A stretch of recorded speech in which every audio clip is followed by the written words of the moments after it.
Hello and welcome to another modeling video. This is Alan from the Modeling Man at YouTube with another tutorial. Today we're going to talk about polishing imperfections out of paint. If you have a painted surface and the finish did not go well and it's painted, deckled, weathered, everything, but it's just that final coat, such as this base. If you have a look, it's meant to be glossy, but it's just not quite right. There is a ton of really tiny dust particles and it ruins it to have a mirror finish. I applied a bit too much clear here, so there is a bit of a drip mark, and it's hard to tell from the camera, but it's pretty terrible. It's not great, but painting very large surfaces in a not so sterile environment is very hard. And what I've got over here is a bit of damaged finish from a Cubale, and there is a few gorge marks from it touching another part while drying. So normally you'd consider these two to be ruined. You'd strip the paint, you'll start again, you keep going until you get that perfect gloss finish. But believe it or not, we can actually repair this without a lot of trouble. Now there are two things you will need. A series of sandpaper starting from 2000 grit ending out to around 5000 grit. My range is 1.5 to 357. Buy the very best wet and dry sandpaper you can afford. Do not skimp out. The better, the longer it'll last, the better result you'll have. It's not going to clog as easy. You'll be using it as wet. I'm currently using automotive sandpaper, and for the really fine stuff I've imported sandpaper from Germany. So you got this tiny A5 piece. They can go with shipping anywhere over $10. You cut little strips like that, and I swear you, these tiny strips will last you probably well over a year on many surfaces, models and whatnot. This is the second strip I've cut out since I've brought them in about 3 years ago. So an A4, A5 sheet will last you pretty much your lifetime. So if you're spending 30-40 bucks on sandpaper, so be it. Another thing is gloss acrylic clear, like Tamiya, Guernsey, whatever. Make sure it's gloss or high gloss and not just clear or matte. You'll be needing quite a bit, so if you could substitute it for a floor polish, pledge one go, pledge future floor, life floor polish. Watch my floor polish video, give you an idea of what to experiment to get. That will get you so much clear you'll be able to do this method.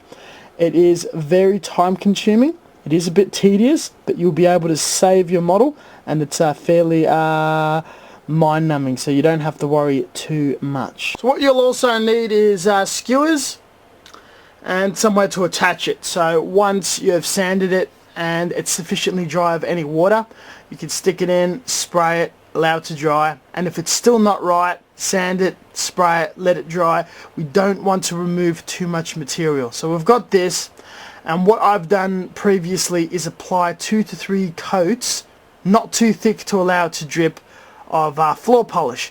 So there's paint or clear polish that has seeped in the cracks, dents and imperfection of this finish.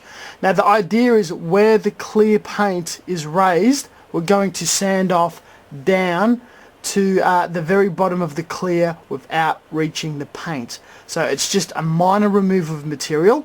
If we don't remove everything, if the imperfections are still there, we're going to dry it, apply a few more coats of clear, allow that to dry, sand, and keep repeating until there's such a build-up of clear that that level is much higher than the imperfected or the rough surface. It's sanded and polished black to a flat surface, and we will have a perfectly clear piece. Now this is the other piece. It was in the exact same condition. They were mirror. I've did that before, and you could see how beautifully clear and smooth it is. So it is completely savable.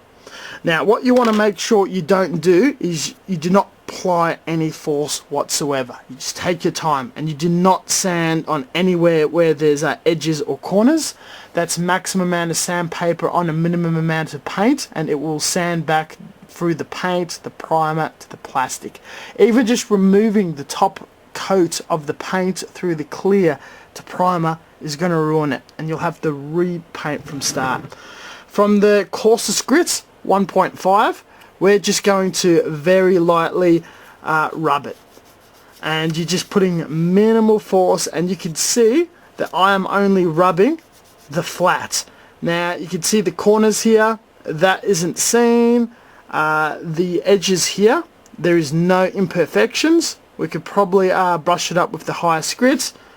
Same around here, there's a little imperfection there. We do that and nothing more. There's a little imperfection there. We do that, but we do not go on the edges whatsoever, and we do not apply any force whatsoever. And what you'll notice is the actual edges of the imperfections are going to start to soften. They're not going to be a sharp edge. They're going to start to become a bit more transparent. Now, when you've ruined paint, you're going to have this gut-wrenching, terrible feeling. It's not going to feel good. You're going to think you're going to ruin it. You may not want to work on it for a while, and it's okay to put the piece away for a while, but once you've done this a few times, the more confident you're going to be in pulling it off. So probably practicing on something else would be absolutely ideal. And we could see that slowly that imperfection is disappearing. Now we're going to move to the 2000 grits, and we're just going to keep going, but we're going to make sure that the paint does not fade away, and we're sanding down to paint. If in doubt, stop sanding, go to polish, top coat, wait for a while, go again.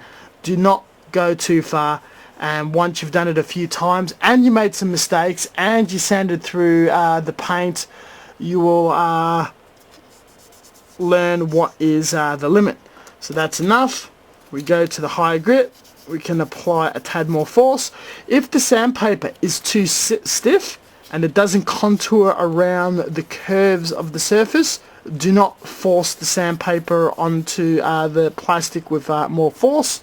What you need to do is lay your sandpaper in the water and allow it to soak for about 30 seconds, a minute to 2 minutes, and its stiffness is going to break down and you'll be able to contour around. So that's getting smoother. The imperfections are not as noticeable. Moving down to 5000 grits, and now we're polishing up to a shine. We're not removing any more material, we're polishing, and we're going to give it a bit of a gloss finish. And once we put over the next layer of gloss and we can see this substantial and superior finish, we're going to feel a lot better about ourselves with the finish of the model and the work that we produced. All that time building, sanding, polishing, masking, layering, weathering, decaling is not going to be wasted whatsoever, and it is absolutely rescuable and can be saved.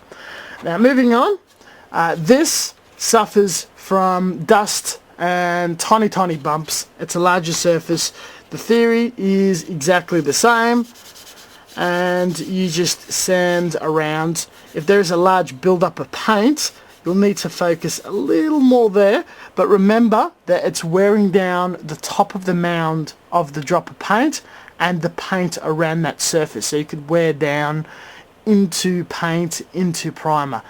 When in doubt, put another coat of clear, let it dry, go at it again, and if it takes 2-3 goes until it's perfectly flat, perfectly shiny, looking very glossy, you've saved your model, you've saved the dust, and you're going to have a beautiful polished finish. It is the same theory as we covered with the high grit sanding videos of polishing a surface and a primer all the way to allow layers of paint on top, but we just need to be considerate and conscious of not removing the paint. So that's also a video that would be worth revisiting. So it's lost its sheen. There's still some errors, but we'll put a clear coat on it and you'll see that it will disappear quite substantially. There'll still be a bit in there, and you can see that this has also lost its sheen. We can see all the scratch marks from the polishing, but there is no lumps from dust or debris. We will also have to put a bit of black, because that's what I was talking about, corners. It's so easy to remove, it's not funny, and it did happen by accident. So I'll have to spray a touch of black and then go multiple coats of clear to prevent that from occurring again.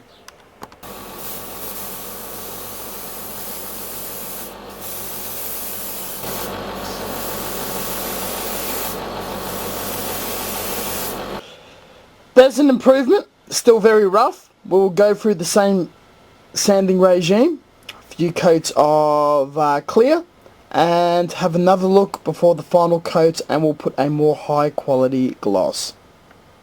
You can see the crackling and weird effects is gone. It might be some of the most faintest of scratches, but this is practically almost near back to paint. Time to put some clear, and the final clear should be something of a higher quality that sits far thicker than floor polish. We're going to chuck on some X22 clear gloss by Tamiya. This is the acrylic version, and we are mixing it with the X28 thinner. Isopropic alcohol also works. It's an extremely thick paint. I highly recommend to thin it at a ratio of 50-50 or a greater amount of thinner. We'll give it about 3 coats. Nice thick amount.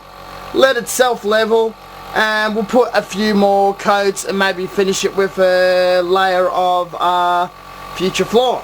But yeah, that's almost looking like a glass finish. Huge improvement. This is the finished result. We've just put the 3rd coat. That was floor polish. It is very glossy. There is no speckles, no imperfections, and the scouring we had is completely removed. Now there is a build-up of white. This will completely clear over once it's 100% chemically hardened. So it's something not to be worried about whatsoever. I'm not going to touch it for a few days until it's solid, and reassemble it a week later. So this is how you go about it. It is tedious, very time consuming, but worthwhile, and even on a metallic surface like this, it's not too bad. Don't worry about the jaggers on the very edge. That's self-levels. Thank you very much for watching. As always, until next time, stay tuned for further content. Have a look at the description section, have a look at Facebook, and we'll see you later. Catch you next time.